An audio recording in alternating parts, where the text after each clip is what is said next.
got this puppy for 8 years. So it's been a big part of our family. 2 weeks ago, CHANTAL LABUSCHAGNE's Yorkie, Max, became violently ill. When I called the dog, he was crawling. He couldn't even walk. And it was less than 5 minutes. Our dog was dead. Hours later, the family's second dog, a Great Dane called Sheba, began vomiting. So we've got the Great Dane running around, still looking fine. And the next morning, we wake up with our dog, red eyes, also passed away in his own vomit. So imagine finding your family dog lying in your driveway, cold and unresponsive. Well, this was the reality for Roodepoort residents last month, where close to 40 dogs were poisoned. On the 31st of July, dogs in a small block in Roodepoort, west of Johannesburg, were targeted in a coordinated poison attack. Annika Pretorius of the SPCA explains the initial signs of a poisoning. They start vomiting, they start convulsing, they go into seizures. So the 40 is actually not the dogs that were poisoned. Those are the dogs that passed away. Abcan Security's 𝗀𝗏𝗏𝗀𝗏𝗀𝗏 says this is an old criminal tactic, where dogs in a home are silenced with poison so criminals can break into a property without raising the alarm. Within a day or 24-hour period, there's a second criminal transgression where they've either broken into a vehicle, stolen a trailer.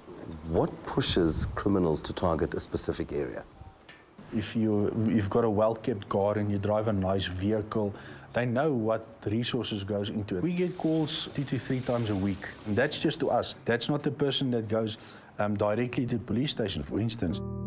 On that night, even more pets in the area were poisoned, but many were saved after receiving immediate medical attention. But others weren't so lucky. In this CCTV footage, 2 dogs are seen barking at suspects seemingly staking out the property. These animals were later found dead by their owners. Following this mass poisoning, security companies increased patrols and visibility to discourage thieves. But 2 days after the LABUSCHAGNE's dogs were killed, their home was broken into. He just came in and helped himself. The children's bicycles and my husband's motorbike. Dr. Gerhard VERDOORN has over 20 years' experience researching the links between dog poisonings and criminality for the Griffin Poison Information Center, and says criminals prefer using a well-known agricultural pesticide called Aldicarb. It is more toxic to dogs than to other mammals. Aldicarb is banned in South Africa. It is illegal to possess, sell and use in any form. But this deadly chemical is still a popular poison to kill rats. Smuggled in mainly from some neighboring countries, it's easily available on the streets of Johannesburg. If you get caught with the Aldicarb, you can get R1,000 and or 2 years penalty for every sachet you carry with you. Dr. VERDOORN says nearly 1,000 dogs are poisoned around the country each week. Across the city in Vosloorus, east of Johannesburg, 𝗀𝗏𝗏𝗀𝗏𝗀𝗏 is still coming to terms with the poisoning of his dog. He was vomiting, there's a bit of blood there. After 30 minutes, my dog was gone. Then a few days later, his home was broken into. Home theater system is not there. Some of my clothes are stolen, electric appliances are stolen. Police have neither made arrests in his case nor in the LABUSCHAGNE's. Our informant, a reformed housebreaker, spent 3 years in prison for related crimes. He explains how the poison is used. We cut open the Vienna and then we put this thing called Alperium. The fast-acting nature of Aldicarb has earned it nicknames such as Halipirimi, a Sesotho expression which says that you will not see another sunrise after taking the poison.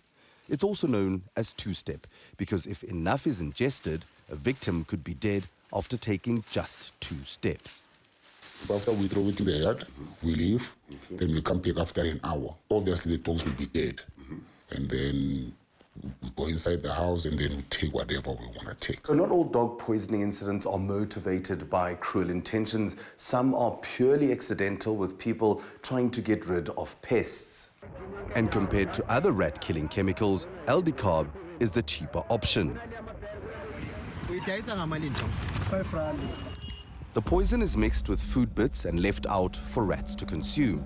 But pets can also easily eat the rat bait, says CORA of community-led animal welfare.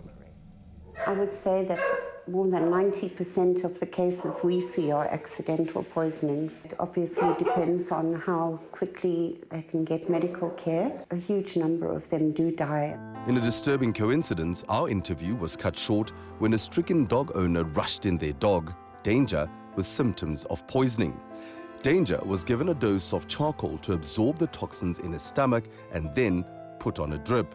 The owner's quick actions saved Danger's life. Aldicarb is not only dangerous to animals, but it can prove deadly to humans too. It will be enough to kill 8 of us within about 20 minutes with this bit of Aldicarb. And if you inhale Aldicarb, or you get Aldicarb in your skin, you're basically gone because it absorbs into the body. How would you know that either this person or this dog has been killed as a result of ingesting Aldicarb? They find the black granules in the stomach contents of the animal or the human being. Traces of the substance left on harvested crops are just as harmful. North America recorded one of its worst foodborne outbreaks of pesticide poisoning in 1985. More than 2,000 people fell ill after eating contaminated watermelons. In 2012, Chinese media reported that 13 people died after eating laced cucumber. Back home in 2017, a family of 7 was treated for poisoning and 2 children passed away. But Dr. VERDOORN cautions that death in humans isn't always accidental. 100 people per year die in the Gauteng era from ingestion of Aldicarb. That might be murders or it might be suicides. I'm currently working with the police on 3 murder cases. So, considering the toxicity and the deadly effects of Aldicarb, why is it that law enforcers are seemingly oblivious to what is literally a murder weapon being sold openly on the streets? In this undercover footage, police officers casually walk past this Aldicarb trader outside a taxi rank in Johannesburg without so much as giving her a warning. We requested an interview with the South African Police Services, but we have yet to receive a response. Despite still being distraught by the death of their animals, Roodepoort residents have some small cause for celebration. Last week, these security guards apprehended a suspect believed to be linked to the poisoning spree which left 40 dogs dead. He was carrying a red bag with some implements that in connection with some housebreaking. We also found a bag with polony with some black grain in that we presume is dog poisoning. After we search him, the police arrive and we hand him over to the police. Dog owners are urged to keep them inside the house or in the backyard where they are less likely to be lured with poisoned food that could very well be their last supper.